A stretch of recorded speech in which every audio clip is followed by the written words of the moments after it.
Student, मैं हूँ रीना और आप देख रहे हैं रीना एकेडमी चैनल। तो प्यारे बच्चों, अगली वीडियो में हमने क्लास थर्ड का लेसन नंबर 9 चैप्टर 9 कब आऊं कहानी को पढ़ा था और उसको समझा और जाना था।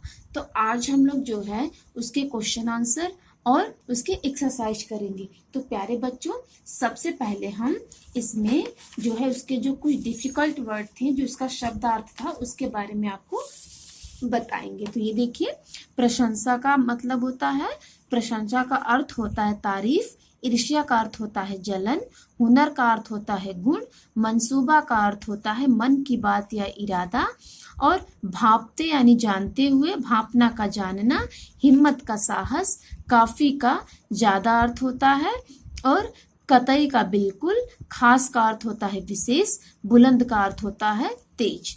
अब देखिए बच्चों, इस लेसन में 3 क्वेश्चंस हैं। तो पहला क्वेश्चन है, सेठ ने किस रंग में कपड़ा रंगने को कहा। सेकंड क्वेश्चन, आवंती ने कपड़ा अलमारी में बंद कर दिया क्यों। थर्ड क्वेश्चन है, सेठ कपड़ा लेने किस दिन आया होगा। देखिए इसके आंसर हैं, पहले का, सेठ ने किस रंग में कपड़ा रंगने को कहा, तो सेठ ने कोई निश्चित रंग नहीं बताया था। सेकंड क्वेश्चन है, आवंती ने कपड़ा अलमारी में बंद कर दिया क्यों। इसका आंसर होगा, आवंती ने कपड़ा अलमारी में बंद कर दिया जिससे कपड़ा गुम न हो। थर्ड क्वेश्चन है, सेठ कपड़ा लेने किस दिन आया होगा। तो थर्ड क्वेश्चन का आंसर होगा, सेठ कपड़ा लेने कभी नहीं आया होगा। तो बच्चों, ये है क्वेश्चन आंसर्स। अब देखिए इसके एक्सरसाइज। तो कौन छुपा है कहाँ। नीचे के वाक्यों में कुछ हरी भरी सब्जियों के नाम छुपे हैं, ढूंढो तो जरा। तो इसमें पहला सेंटेंस है, अब भागो भी बारिश होने लगी है। इसमें कौन सी सब्जी है, गोभी। मामू लीला मौसी कहाँ है, इसमें मूली सब्जी है। और शीला के पास बैग नहीं है, इसमें कौन सी सब्जी छिपी है बच्चों, बैगन। रानी बोली हमसे मत बोलो, इसमें कौन सी सब्जी है, सेम। गोपाल कबूतर उड़ा दो, इसमें पालक सब्जी छिपी है। अब देखिए बच्चों, सही जोड़े मिलाओ। इसमें जो है समानार्थी शब्दों को, जो समान अर्थ बताने वाले शब्द हैं उन्हीं को उनसे मैच करना है। तो प्रशंसा का जो समान अर्थ बताने वाला शब्द है तारीफ, ये पहले से ही मैच हुआ है। अब देखिए, बुलंद का समानार्थी शब्द ऊंची, बिल्कुल का समानार्थी शब्द जरूर, ईर्ष्या का समानार्थी शब्द जलन, और कतई मतलब अवश्य। अब देखिए नेक्स्ट पेज पे मुहावरे। चित्रों को देखो, क्या इन्हें देखकर तुम्हें कुछ मुहावरे या कहावतें याद आती हैं, उन्हें लिखो। तो बच्चों, जलती हुई दीपक है और दीपक के तले नीचे अंधेरा है, तो इसका हो जाएगा दीपक तले अंधेरा। सेकंड का, हाथ कंगन के अरसी क्या। अब देखिए यहाँ पे आस्तीन है और उसमें सांप है, तो इसका हो जाएगा आस्तीन का सांप। इसमें देखिए एक गर्ल्स है, एक लड़की है, गर्ल है, और उसने अपने हाथ में 1 1 करके पकड़ रखा है, तो इसका होगा 1 और 1 11। अब देखिए यहाँ पे कहो कहानी। इसमें कुछ जो है शब्द दिए गए हैं, जैसे विद्यालय, गुरुजी, छुट्टी, बंदर, डंडा, पेड़, केला, ताली, बच्चे, भूख।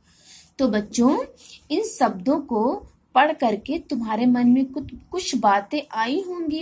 इन सब चीजों के बारे में एक छोटी सी कहानी बनाओ और अपने साथियों को सुनाओ। तो आइए बच्चों, हम आपको कहानी सुनाते हैं। तो विद्यालय था और उस विद्यालय में एक विद्यालय था। उस विद्यालय में जो गुरुजी हैं, जो टीचर हैं, वो बच्चों को पढ़ा रहे थे। तभी लंच का टाइम हो गया और लंच की बेल बजी, तो सब बच्चे जो है अपना अपना टिफिन बॉक्स लेके खाने के लिए चले गए। तभी तक क्या होता है कि एक बंदर कहीं से आ जाता है, और वो बंदर आ करके विद्यालय में एक पेड़ था, उसी पेड़ पे बैठ जाता है।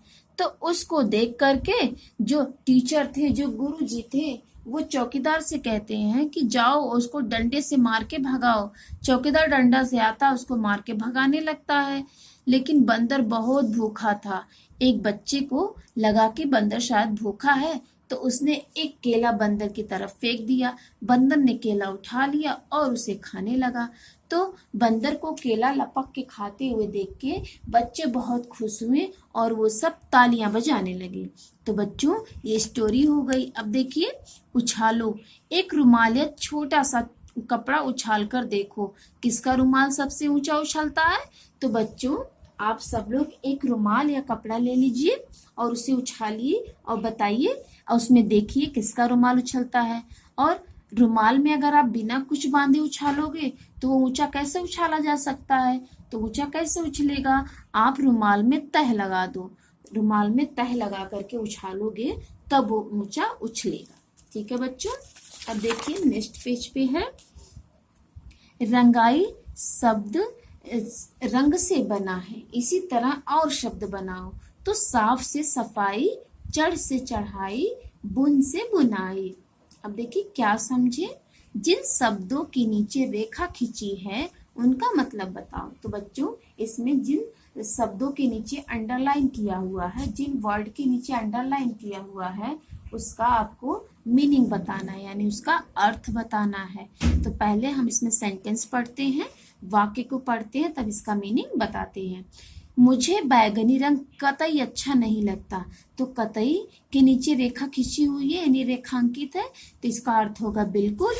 और अवंती ने सेठ का मंसूबा भांप लिया। मंसूबा मतलब मन की भावना यानी या इरादा, मन की बात या इरादा।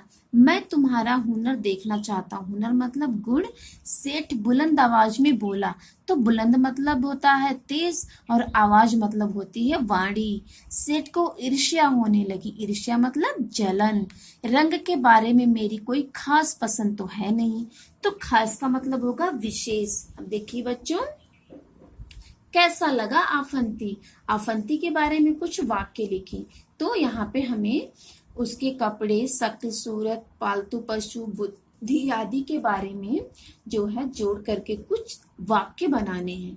तो आफंती ने रंगीन कपड़े पहना था, जैसा कि आप जो है कहानी पढ़ते वक्त आपने पिक्चर में देखा होगा। उसकी शक्ल सूरत जोकर जैसी थी, मतलब जैसे जोकर की हल्की सी दाढ़ी होती है ना, वैसे ही।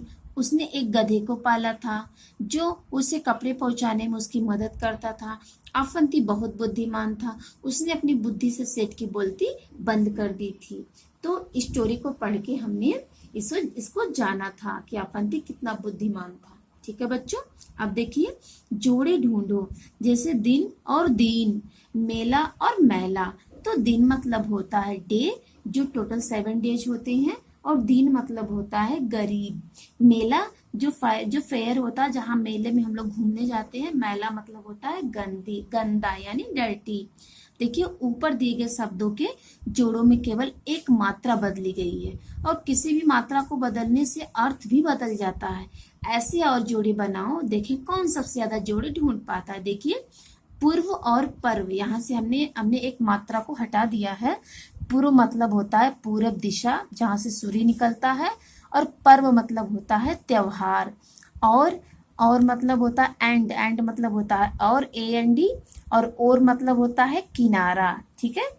और आदि और आदि मतलब होता है जैसे कोई किसी काम को करने का बहुत आदी हो गया है। और आदि मतलब होता है अंत यानी खत्म होना। सूत और शुत, सूत मतलब होता है पुत्र, और सूत मतलब होता है धागा। जाति और जाति, जाति मतलब होता है जाना, और जाति मतलब होता है कास्ट। ठीक है। कास्ट मतलब बिरादरी। कुल और कुल, कुल मतलब होता है किनारा, और कुल और कुल मतलब होता है खानदान, और कुल मतलब होता है किनारा। पीला और पीला, पीला मतलब होता है कलर यानी येलो कलर, पीला रंग, और पीला मतलब होता है पिलाना यानी पानी पिलाना। खील और खिल, खील मतलब होता है जैसे दीपावली में खील और बताशे हम लोग खाते हैं, उसी खील मतलब होता है, समझ लीजिए एक प्रकार का खाने वाला दाना, मतलब जैसे खील। और खिल मतलब होता है जैसे फूल का खिलना। ठीक है बच्चों। अब देखिए, कब आऊं वाले किस्से को चित्रकथा के रूप में लिखो। तो अब नीचे आई देखिए क्या है फालतू। कभी कभी हम अपनी बात करते हुए ऐसे शब्द भी बोल देते हैं जिनकी कोई जरूरत नहीं होती। इसी तरह इन वाक्यों में कुछ शब्द फालतू हैं, उन्हें ढूंढकर अलग करो। अब देखिए पहले हम लोग सेंटेंस पढ़ेंगे, वाक्य को पढ़ेंगे, तब उसमें से जो एक्स्ट्रा वर्ड है उसको छांटेंगे। तो बाजार से हरा धनिया पत्ती ले आना, तो इसमें बच्चों हरा जो है वो एक्स्ट्रा वर्ड है, तो उसको हमने बाहर लिख दिया है। एक पीला पका पपीता काट दो, इस वाले वाक्य में पीला एक्स्ट्रा वर्ड है। और अरे रस में इतनी ठंडी बर्फ क्यों डाल दी, तो इसमें ठंडी जो है एक्स्ट्रा वर्ड है। जेबा बगीचे से 2 ताजे नींबू तोड़ लो, तो इस वाले वाक्य में ताजी जो है एक्स्ट्रा वर्ड है। बेकार की फालतू बात मत करो, तो फिफ्थ वाले सेंटेंस में फालतू जो है एक्स्ट्रा वर्ड है। ठीक है बच्चों, अगर आपको हमारा चैनल पसंद आए तो आप इसको लाइक और सब्सक्राइब जरूर करिए।